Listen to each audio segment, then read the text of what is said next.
Alors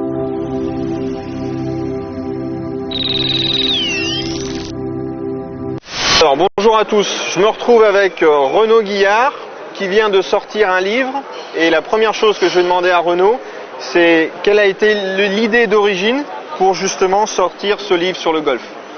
Oui, en fait Yann, l'idée c'était de faire un livre que je n'avais jamais vu autre part et tous les livres que j'achetais avant, moi j'achetais pas mal de livres de mon côté pour trouver des exercices, pour progresser dans mon jeu et je trouvais que des livres avec beaucoup de texte et très peu de photos.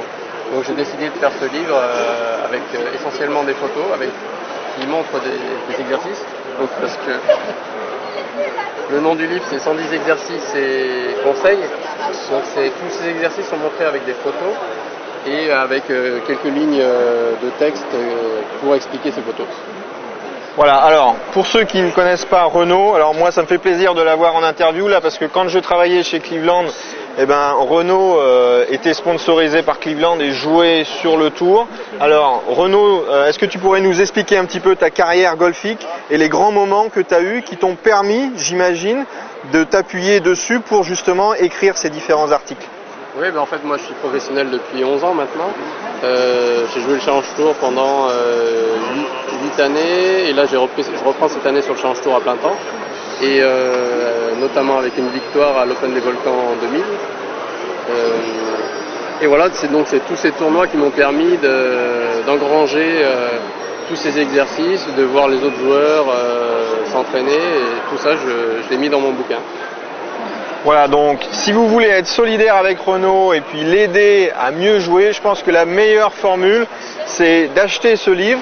Et à mon avis, non seulement vous aiderez Renaud, mais vous allez vous aider vous-même parce que vous améliorerez votre jeu. Alors je vais poser une dernière question à Renaud. Actuellement, moi, je suis en train de slicer.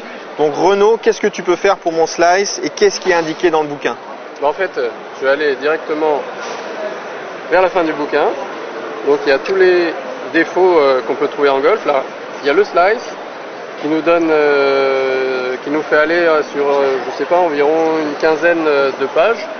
Et on va pouvoir aller à ces pages pour trouver l'exercice, en espérant de trouver le bon du premier coup, qui va nous éviter de faire du slice. Voilà. Alors, pour tous ceux qui ont des points à améliorer au niveau de leur swing, dans ce livre, il y a toutes les différentes parties et vraiment c'est très bien expliqué, n'hésitez pas à l'acheter.